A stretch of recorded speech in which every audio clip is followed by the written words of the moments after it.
নমস্কার বন্ধুরা, অপর্ণাস কিচেনে আপনাদের স্বাগত।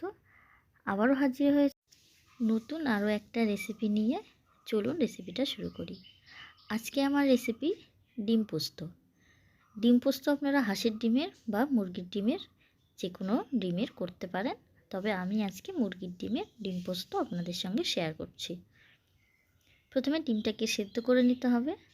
একটা ফ্রাই প্যানের মধ্যে আমি ডিমগুলো বসিয়েছি সেদ্ধ করার জন্য, একটু লবণ দিয়ে, যাতে তাড়াতাড়ি ডিমগুলো সেদ্ধ হয়ে যায়।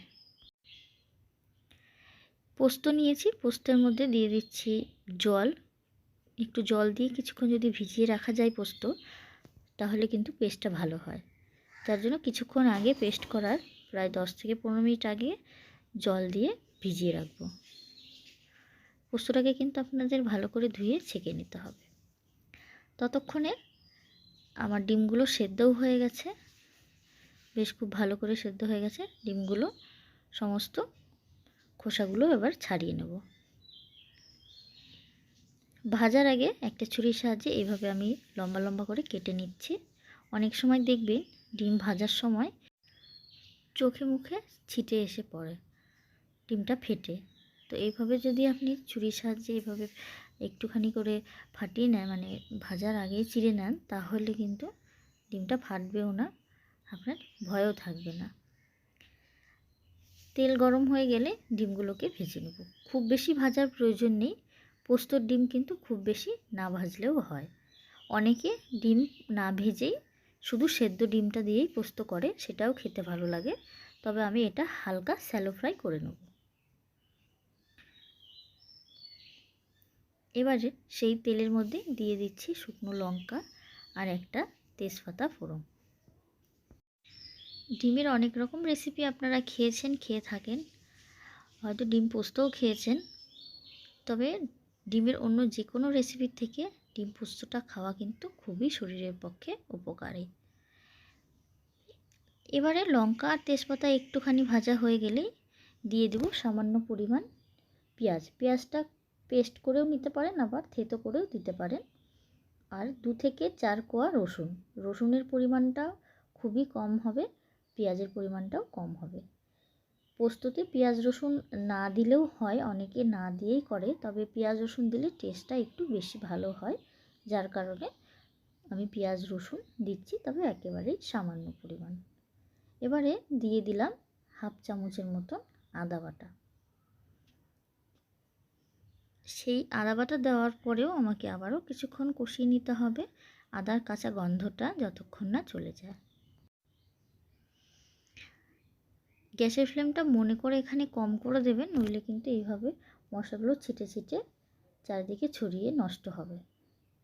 মশলাটা কষানো হয়ে গেলে দিয়ে দেব পোস্ত বাটা। পোস্তর সঙ্গে আপনারা 2-4টে কাঁচা লঙ্কাও একেবারে পেস্ট করে নিতে পারেন। আমি কয়েকটা কাঁচা লঙ্কা দিয়ে এখানে পোস্তটা বেটেছি ঝালের জন্য। শুকনো লঙ্কা না দিয়ে কাঁচা লঙ্কা দেওয়াই ভালো। আপনারা যদি চান একবারে শুকনো লঙ্কাও 2 থেকে 3টে দিয়ে বেটে নিতে পারেন। খুব বেশি ঝাল ভালো লাগে না, কালারটাও একেবারে ডিপ গাঢ় কালার হলেও কিন্তু ভালো লাগে না, যার কারণে আপনারা কাঁচা লঙ্কা দিয়ে করবেন, সেটাই কিন্তু ভালো লাগবে। দিয়ে দেব পরিমাণ মতন হলুদ আর স্বাদ অনুসারে লবণ। যে যেমন লবণ খেতে পছন্দ করেন তেমন লবণ এখানে ব্যবহার করবেন। রেগুলার লবণ এখানে দিয়ে দিচ্ছি। রেসিপিটা খুবই অল্প সময়ে হয়ে যায় আর খেতেও অনেক টেস্টি। একটু কালারটা সুন্দর দেখার জন্য দিয়ে দিলাম কাশ্মীরি লঙ্কা গুঁড়ো। একেবারে অল্প সময়ের মধ্যে ঝটপট এই রেসিপিটা আপনারা বাড়িতে বানিয়ে খেতেই পারেন। স্বাদটাকে ব্যালেন্স রাখার জন্য দিলাম একটু পরিমাণে চিনি। চিনিটা অবশ্যই আপনাকে এখানে দিতেই হবে, চিনি দিলে কখনোই রান্নার টেস্ট খারাপ হয় না, স্বাদটাকে ব্যালেন্স করে। মশলাটা কষিয়ে নিয়ে ডিমগুলো এখানে দিয়ে দিচ্ছি। ডিমগুলো দেওয়ার পরেও আবার কিছুক্ষণ আমাকে এটাকে রান্না করতে হবে। ঝটপট রেসিপিটা যদি আপনাদের ভালো লেগে থাকে অবশ্যই লাইক করবেন, ভিডিওটাতে সবার সাথে শেয়ার করবেন। নতুন বন্ধু হয়ে থাকলে আমার চ্যানেলটাকে সাবস্ক্রাইব করবেন এরকম আরও নতুন রেসিপি পাওয়ার জন্য। আপনাদের কাছে অনুরোধ রইল রেসিপিটা অবশ্যই একবার বাড়িতে ট্রাই করবেন, আশা করছি খুব ভালো লাগবে। আমরা সকলেই জানি পোস্ত আমাদের শরীরের জন্য কতটা ভালো, তাই ডিমের অন্য কোনো রেসিপি খাওয়ার থেকে ডিম কারি, ডিম কষা হয়তো আপনারা খেতেই পারেন, কোনো অসুবিধা নেই, কিন্তু ডিম পোস্তটা যদি আপনারা প্রায় রেগুলারলি মাঝে মাঝেই খান তাহলেও কিন্তু আপনাদের শরীরের কোনো রকম এফেক্ট পড়বে না, বাজে এফেক্ট পড়বে না। সার্ভ করে দেখাচ্ছি। এবারে এখানে দিয়ে দেবো একটুখানি সর্ষের তেল। যে কোনো পোস্ততে সর্ষের তেল, কাঁচা তেলটা খুবই টেস্ট লাগে, অবশ্যই এটা ব্যবহার করবেন।